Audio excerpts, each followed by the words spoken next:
Law and order. President Trump doubling down on his message at a rally in Pennsylvania last night. The president going after Joe Biden, saying that Biden said the message is a distraction. Listen. He is a puppet of the socialists, Marxists, and the cop-hating extremists, and they are cop-hating.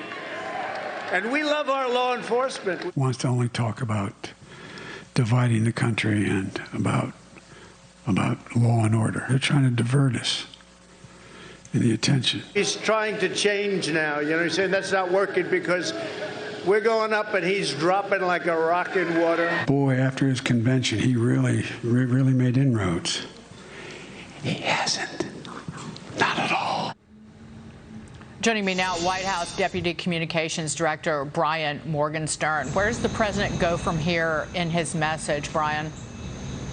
He's going to continue to pound the pavement and visit Americans all across this country and offer any federal support that they need to restore safety in their streets.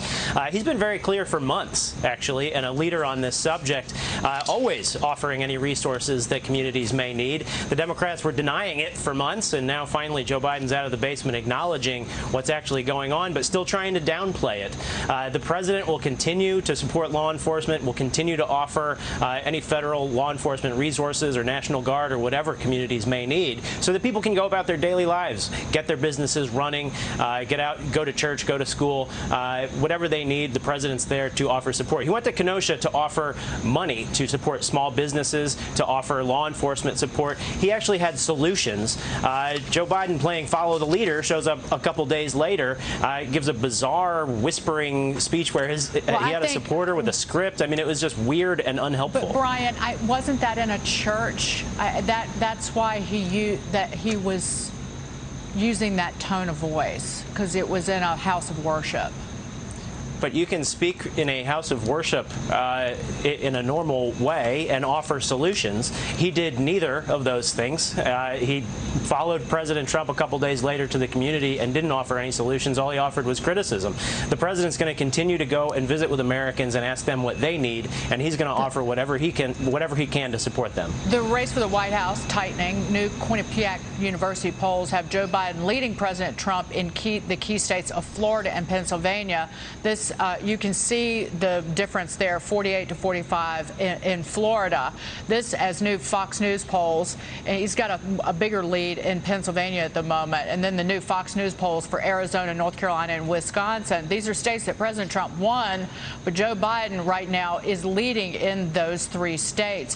One issue I want to raise with you, that it appears as if that President Trump, his approval ratings in these states that Fox News polled are actually higher than where he is in the polls. And that gives President Trump some room for improvement and to basically pick up gains in the polls. The question is, in these states, how does he do that? Well, he's going to offer jobs, opportunities, security, things that actually matter for people's lives. And look, polls 4 years ago showed the president, not doing too well. How'd that work out? He ended up winning. Everywhere he visits, he has support. People line the streets with Trump flags, waving them. People will bust through cinder block walls like the Kool-Aid man to vote for Donald Trump. I don't think anybody really has that attitude about Joe Biden. And it's because Donald Trump is offering jobs, opportunity, security, and Joe Biden's just offering criticism. It's about policy and support with Donald Trump. It just seems to be about cynical politics from the other side.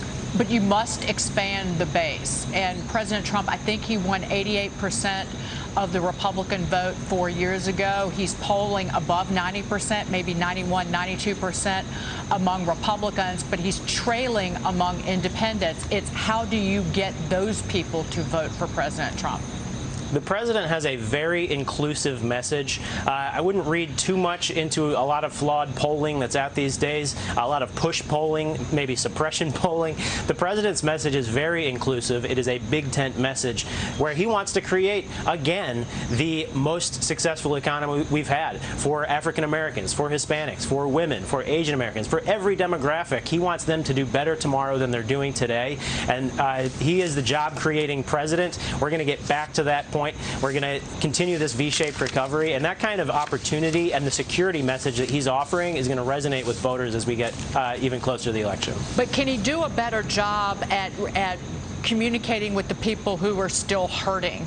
Because you still have millions of Americans who are collecting jobless. There's 13.2 million people who are still collecting jobless benefits in this country. Those are the continuing claims. And you still have close to 900,000 people filing for first-time unemployment benefits. Now, again, he has stepped up with extra $300 through an executive order in unemployment benefits. He stepped up with a payroll tax deferral. But you also have to, so that's the walk, but it also has to show up in the talk. How does he do that? Well, look, he's been here, not only here in Washington, ready to negotiate to get more money for jobs and for kids, to open schools and to support people maybe who are hurting, the ones you described, Dagan. The president wants additional unemployment insurance for anyone who's still suffering. He wants additional small business support because half the workforce in this country is employed by small businesses. We want people to remain connected to their jobs. The president has never wavered in that. And, you know, if you look back over the last few months, there's been tremendous bipartisan support for this type of effort. The CARES Act is a great example of that, of course, basically passed with unanimous support. But what has changed? It's not that people still don't need support. That remains true, and the president remains supportive of giving them that support. What's changed is we've got a little bit closer to the election, and now we see the Democrats digging in their heels for political purposes. And that's really unfortunate. The president is here, ready to work for the American people, provide support to small businesses, helping them get back open, help schools get back open, help families with their needs. He'll continue to do whatever he can from the executive level, but we also remain ready to negotiate with Congress as well, and we're hopeful to get more support. Thank you, Brian. Good to see you this morning. Brian Morgenstern. Come back soon. Thanks, Dagan.